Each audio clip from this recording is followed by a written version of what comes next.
அன்பே சிவம் மனமே குரு என்றுணர்த்திய குருவே போற்றி. எனக்குள் இறைவனை உணர வைத்த குருவே போற்றி. எல்லா பொருளும் ஒரு நிஜ பொருள் இருக்குது. உலகத்தில் எல்லா பொருளும் ஒரு அடையாள பொருள் இருக்குது. ரெண்டு பொருளும் சேர்ந்தது தான் உலகம். இப்போ ஒரு மனிதன் இருக்கிறான். மனிதன் அடையாள பொருள். ஆனால் அந்த அடையாள பொருள் நிஜம் கிடையாது. ஆனால் மனிதனுக்குள்ள உயிர் இருக்குது, அது அடையாளம் இல்லாதது, ஆனால் அது நிஜ பொருள். அன்னாபிஷேகம் அப்படின்றது சிவபெருமானுக்கு மனிதனால் பண்ண முடியுமா? கொஞ்சம் யோசித்து பாருங்கள், தெரியும். கடவுளுக்கு யாரால் அதை தொட முடியும்? யார் அதுக்கிட்ட நெருங்க முடியும்? அதனுடைய அனல் நான் பல வீடியோக்களில் சொல்லியிருக்கிறேன். எல்லா மகான்களும் பூமிக்கு வந்து மனிதனுக்கு தேவையான போதனைகளை பண்ணாங்க. ஆனால் கடவுள் இறங்கி வர முடியல. ஏன்னா கடவுள் இறங்கி வந்தால் இந்த பூமி சின்ன பண்ணமாக செதறி போயிடும் அதனுடைய வெப்பம். அப்படிப்பட்ட பயங்கரமான வெப்பம் உள்ள பொருள் இந்த சிவம். அதுக்கு போய் அன்னாபிஷேகம் பண்ணிட முடியுமா ஒரு மனுஷன் போய்? காரணம் என்ன அப்படின்னு நம்ம தெரிஞ்சுக்கணும். அடையாளமற்றது. கடவுள் அடையாளமற்று இருக்கிறார். சிலைகள் அடையாளத்தோடு இருக்குது. அதனுடைய பொருள் என்ன அப்படின்னா, நந்தின்ற ஸ்தூல தேகம் இந்த உடல் இருக்குது, இது மாடு. இந்த மாடுன்ற உடல் தான் சிவமன்ற உயிரை தூக்கின்னு தெரிஞ்சுக்கினுக்குது. அப்போது அந்த அன்னாபிஷேகத்தில் சிலையெல்லாம் மூடி அந்த முகத்தை மட்டும் விட்டுடுவாங்க. அந்த அன்னாபிஷேகம் பண்ண பிறகு அந்த அன்னாபிஷேகத்துக்கு பிரசாதமாக எல்லாருக்கும் கொடுப்பாங்க. இதுக்கு என்ன காரணம்? அன்னமயமான கோஷ உடல் இது. இந்த அன்னமயமான கோஷ உடல் உள்ளே இருக்கிற சிவத்தை மூடி இருக்குது. இதனுடைய அடையாளத்தை தான் அங்கே செய்து காட்டுறது. ஆனால் நிஜம் அது இல்லை. நிஜம் அதுக்கிட்ட நெருங்கவே முடியாது யாராலையும். மகான்களை தவிர மனுஷனால் சிவத்துக்கிட்ட நெருங்கவே முடியாது, தீஞ்சு போயிடுவான். அப்படிப்பட்ட அன்னாபிஷேகம் எதுக்குன்னா, மனுஷனுக்கு ஒரு பக்தியை காட்டணும். இறைவன் மறைஞ்சிருக்கிறான்.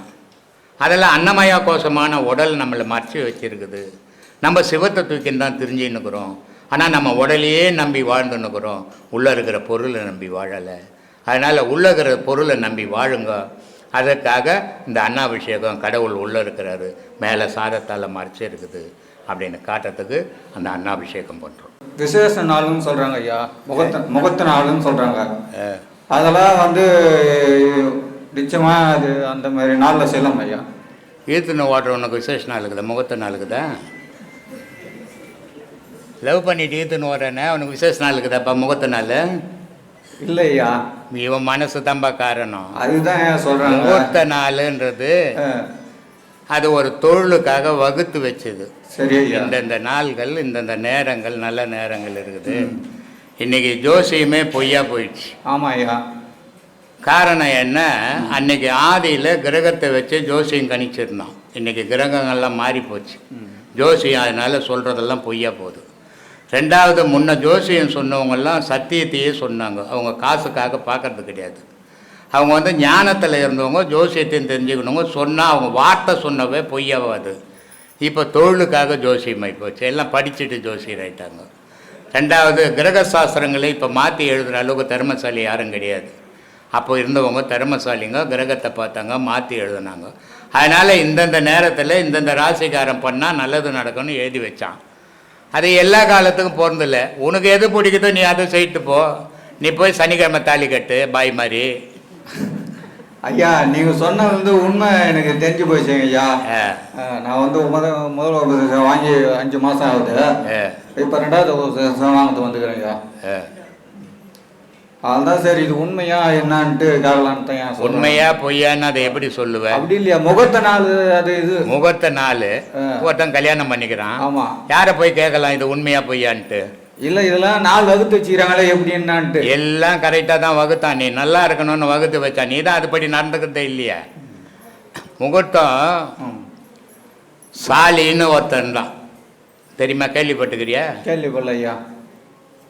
அவர் தான் இன்றைக்கி மைசூர் மகாராஜா. அந்த சாலின்றவன் ஒரு ஐயர் பொண்ணுக்கு கல்யாணம் நடந்ததுன்னா தப்பாக நினச்சிக்காதீங்க, சொல்கிறேன். சில விஷயங்கள் சொல்ல வேண்டியதாக இருக்குது. அந்த கல்யாணம் நடந்ததுன்னா சாந்தி முகூர்த்தம் எழுதுவாங்க முன்னெல்லாம். இப்போல்லாம் அதெல்லாம் எழுதுறதில்ல. ஐயருங்க சாந்தி முகூர்த்தம் எழுதுறாங்களா, ஒரு முகூர்த்தம் தான் எழுதி கொடுப்பாங்க. ஏன்னா இவன் கல்யாணத்துக்கு முன்னாடி 3 மாதம் புள்ளராசி ஆக்கி வைக்கிறான். அப்புறம் என்னத்துக்கு சாந்தி முகூர்த்தம்? அதனால் எழுதுறதில்லை. அப்போ சாந்தி முகூர்த்தம் எழுதி கொடுத்தா 3 மாதம் பொறுத்து தான் சாந்தி முகூர்த்தம் பண்ணணும் அப்படின்னு எழுதி கொடுத்துட்டான். அப்போ ஒரு கல்யாணம் ஆன பொண்ணும் கல்யாணம் ஆன பையனும் ஒரே வீட்டில் சும்மா இருக்க முடியாது அப்படின்ட்டு ஐயர் என்ன பண்ணிட்டான், பொண்டாட்டியை விட்டுட்டு நான் 3 மாதம் பொறுத்து வரேன் அப்படின்ட்டு கிளம்பி போயிட்டான். 3ஆவது மாதம் வரும்போது வீட்டுக்கு வரணும். வந்தால் குறுக்க ஒரு ஆற்றுல அளவு மீறி தண்ணி போகுது. நம்மள மாதிரி ஆள் இருந்தால் ஆற்றுல நீஞ்சி போயிடலான்னு அடிச்சின்னு போயிடுவோம். அவன் ஐயர் புத்திசாலி, அதனால் அவன் ஆற்றங்கரையிலே சுற்றுறான். அது எப்படி தாண்டது, எப்படி அண்ணாண்ட போகிறதுன்ட்டு. அங்கே ஒரு கொசவன் என்ன பண்ணுறான், மண் எடுத்துனுக்கிறான், சட்டிப்பானை செய்கிறவன்.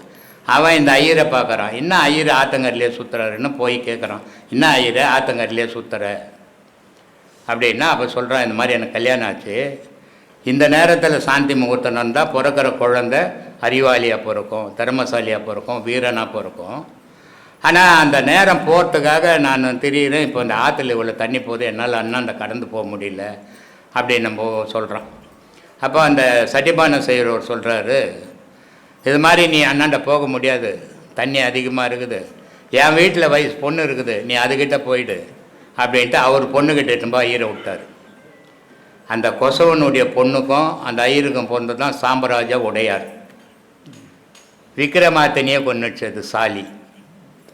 அப்போது அந்த நாள் வகுத்த நாள்கள்லாம் சரியாக இருந்தது. வகுத்தவனும் காசுக்காக வகுத்தவன் இல்லை, அதனால் அதெல்லாம் நடந்தது. இப்போ அதெல்லாம் சரியாக இருக்குதா சரியாக இல்லையான்னு யார் போய் ஆராய்ச்சி பண்ணுறது? அதனால் அதெல்லாம் தேவையற்ற ஆராய்ச்சியெல்லாம் விட்டுடுங்க. உனக்கு எது மனசுக்கு சரின்னு படுதோ அதுதான் சரி. அதை விட்டு போட்டு அவன் பண்ணது, அவன் ஆளுக்கு ஒரு தொழில் செய்வான். ஒருத்தன் நீ போவ, நீ ஒரு என்ன வேலை செய்கிற,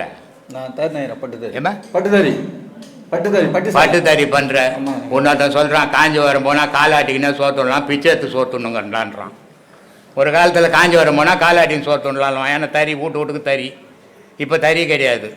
ஒருத்தன் சொல்கிறான், ஏன் வேலை இல்லைடா, பட்டு தறி நெஞ்சுங்கிற, வாடகை என் கூட கொளுத்து வேலை, ஒரு நாளைக்கு 2000 ரூபாய் வாங்கி தரான்றான். ஒவ்வொருத்தருக்கும் அவங்கவுங்க செய்கிறது சரியாக இருக்கும். அதனால் உனக்கு எது சரியோ அதை செய். எல்லாருக்கும் ஆத்ம வணக்கம்.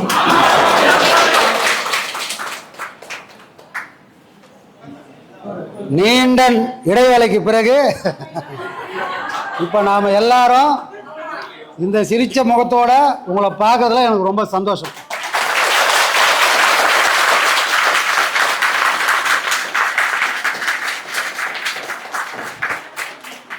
இப்படி ஒரு நாள் வரும், நாம் எல்லாரும் ஒன்று சேருவோம் அப்படின்றது இது நம்மளோட விருப்பம் மட்டும் இல்லை, ஐயாவோட விருப்பமும் அதுதான்.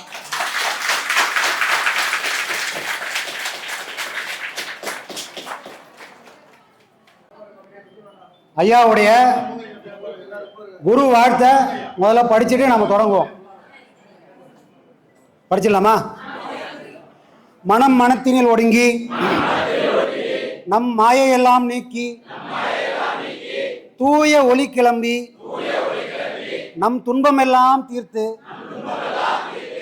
தாயை காட்டி தந்தையுடன் சேரவும் அருள் புரிய வேண்டும். எல்லாம் வல்ல சர்க்குருநாதர் பிரம்மஸ்ரீ நித்யானந்த சுவாமிகள் மலரடி சரணம் சரணம் சரணம். இந்த இப்போ எல்லாருமே சொல்லுவாங்க, கலிகாலத்தில் அன்பு வழி சரியாக இருக்குமா அப்படின்னு எல்லாரும் கேட்பாங்க. ஆனால் இது கலி யுகத்துக்கு மட்டும் பொருந்தாது, எல்லா யுகத்துக்கும் அன்பு மட்டும்தான் என்றைக்குமே நிரந்தரமான தீர்வாகவும் இருக்கும்.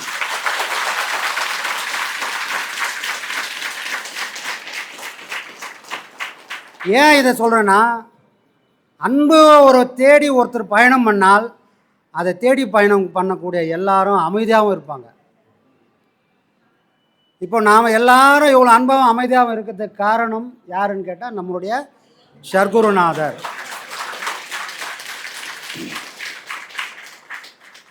எல்லாத்துக்கும் கோபப்படுற, எல்லாத்துக்கும் ஆவேசப்படக்கூடிய இந்த காலத்தில் கூட இவ்வளவு கட்டுக்கோப்போட சொன்ன வார்த்தையில் நிற்கிற மாதிரி சீதை கூட கோட்டை தாண்டி போயிட்டா. ஆனால் நாம் எல்லாரும் ஐயா போட்ட கோட்டை தாண்டாமல் அங்கேயே நிற்கிறோம்.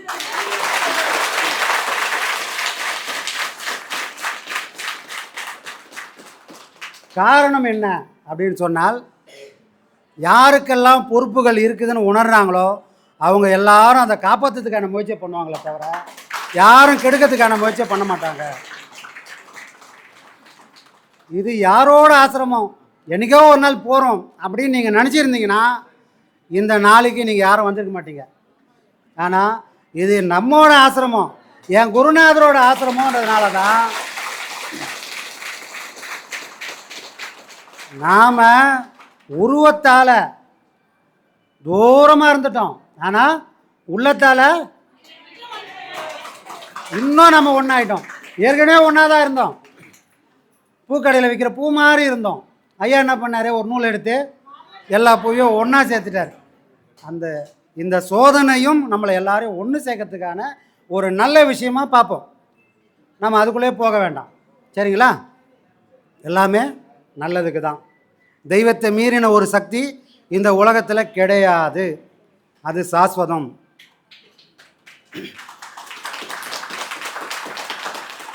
ஞானத்தை மீறி ஒரு செல்வம் இந்த உலகத்தில் கிடையாது. எல்லா செல்வமும் இந்த மண்ணில் இருந்து தான் நீ சம்பாதிக்க முடியும். போகும்போது இதே மண்ணில் போட்டுட்டு தான் போக முடியும், கொண்டு போக வாய்ப்பே கிடையாது. ஆனால் ஞானம் என்ற ஒரு செல்வம் மட்டும் இந்த மண்ணில் இருந்து நீ தேடின அந்த செல்வம் மட்டும்தான், நீ போனாலும் அந்த செல்வம் மட்டுமே உன் கூட வரும். அப்போ நாமெல்லாம் இவ்வளோ அன்போடு அடக்கத்தோடு இருக்கிறதுக்கு காரணம், இன்றைக்கி அந்த செல்வம் நம்ம பாக்கெட்டில் இல்லாமல் இருக்கலாம், ஆனால் குபேர மாதிரி அந்த செல்வத்தெல்லாம் வச்சுன்னு ஒருத்தர் உக்காந்துக்கிறாரு. எந்த செல்வம்? ஞானம் என்ற செல்வத்தை வச்சுன்னு உக்காந்துக்கிறாரு. நாம் மனமுருகி அழுது கண்ணீர் விட்டு அவர்கிட்ட வேண்டணும்னு சொன்னால் அந்த ஞானம் என்ற செல்வம் தரக்கூடிய குபேரனை அவர் மாறுவார். அது அவங்களோட பக்குவத்தை பொறுத்து இருக்குது. ஆனால் ஞானத்தை தேடி வேறு எங்கே போனாலும் கிடைக்காது, நம்ம ஐயா கிட்ட தான் வந்தாக்கணும், சரிங்களா? கொடுக்குற கரம் எதுவோ அந்த கரத்தை தேடி தான் நம்ம கை நீளணும். எந்த கரம் கொடுக்காத அந்த கரத்தை அங்கே போய் நின்றுந்தா கிடைக்குமானா கிடைக்காது, சரிங்களா? அப்போது இங்கே வந்திருக்கிற எல்லாரும் எதுக்காக வந்திருக்கிறோம்னா, நம்ம குருநாதரோட சொல் கேட்டு வந்திருக்கிறோம். அந்த சொல்லுல இருக்கிற வலிமையை உணர்ந்து வந்திருக்கிறோம். அவரு சத்தியப்பாதையில் வாழ்ந்தார். அவர் வெறும் உபதேசம் மட்டும் பண்ணலை, வாழ்ந்தார்.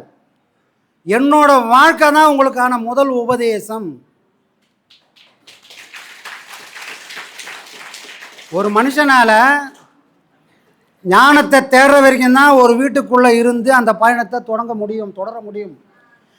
ஞானத்தை அடைஞ்சிட்டால் சொல்லுவாங்க இல்லையா, கிளிக்கு ரெக்க முளைச்சிச்சு பறந்து போச்சு அப்படின்வாங்க. அப்போ ரெக்க முளைக்காத வரைக்கும் அது ஒரு இடத்துல இருக்கும், ரெக்க முளைச்சா பறந்துடும். அதை போல் ஞானத்தை தேடி அலையக்கூடிய ஒரு மனுஷன் கிடைக்காத வரைக்கும் குடும்பத்தில் வாழ முடியும். ஞானத்தை அடைஞ்சிட்டா அந்த குடும்பம் அவனுக்கு ஒரு சுமையாகிடும், ஒரு சிறையாகிடும். அப்போ என்ன பண்ணுவாங்கன்னா, எல்லாரும் அந்த நிலையை உணர்ந்ததுக்கப்புறம் எப்படியாவது இந்த இல்லறத்தை விட்டு நம்ம தப்பிச்சு போகணும், இது ஒரு சிறை, இதிலேருந்து நான் தப்பிச்சு போகணுன்னு பார்க்கக்கூடிய அப்படி தான் இருந்தாங்க எல்லா ஞானிகளும். எவ்வளோ ஞானிகள் அடையிற வரைக்கும் குடும்பத்தில் இருந்தாங்க, அதை அடைஞ்சதுக்கப்புறம் இனி இங்கே இருக்கக்கூடாது நானும் பயணம் வெளியே போயிடுவாங்க. ஆனால் நம்ம குருநாதர் மட்டும்தான் அடைஞ்சிட்டாலும் நீ இங்கேருந்து சாதிக்க முடியும். இது ஒரு நாள் பயணம் அல்ல. உனக்கு ஆயுள் எவ்வளோ நாள் அளந்து வச்சுருக்கானா இறைவன், அவ்வளோ நாள் நீ பயணம் பண்ண வேண்டிய தூரம் இருக்குது. அப்போது நீ அடைஞ்சிட்டேன்னு வெளியே போகாத. இந்த உலகம்ன்றது மிகப்பெரிய மாயை. நாம் அடையாத விஷயத்தை கூட அடைஞ்சிட்டா போல நமக்கு ஒரு மனப்பிரமையை ஏற்படுத்திடும். நமக்கு தெரியாத விஷயத்த கூட இதுக்கப்புறம் ஒன்றும் இல்லைன்ற மாயையும் இந்த உலகம் ஏற்படுத்தும். அப்போ நீ எப்போவுமே பயிருக்கு ஒரு வேலி காவல்ன்ற மாதிரி உன்னை நீ காவல் காக்கணும். அந்த காவல் எதுவாக இருக்கும்னா குடும்பத்தை தவிர ஒரு காவல் வேறு ஒன்றும் இல்லைப்பா. ஞானிக்கும் குடும்பம் தான் காவல். குடும்பத்திலேருந்து அடைய முடியுமா அப்படின்னு கேள்விக்கு அடைய முடியும். அதுக்கு சாட்சி என் குருநாதர் இருக்கிறாரு. நாம் அப்படி காலரை தூக்கி விட்டு சொல்லலாம்.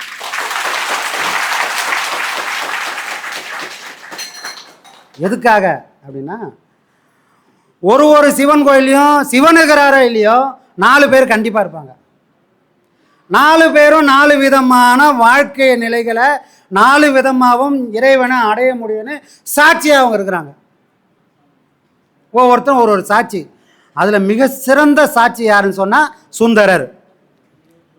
ஏன்னா அவர் தான் 2 பொண்டாட்டி கட்டியிருக்காரு.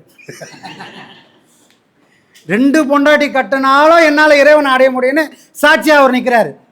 அப்போ பொண்டாட்டின்றவங்க யாருக்கும் தடை இல்லை, குடும்பன்றது ஞானத்துக்கு தடை இல்லைன்னு கோயிலில் உட்காந்து சொல்லிங்கிறாங்க. அதுக்கு சாட்சியாக இன்னொரு சாட்சி இந்த கலியுகத்தில் இருக்கிறார் சொன்னால் நம்ம குருநாதர்.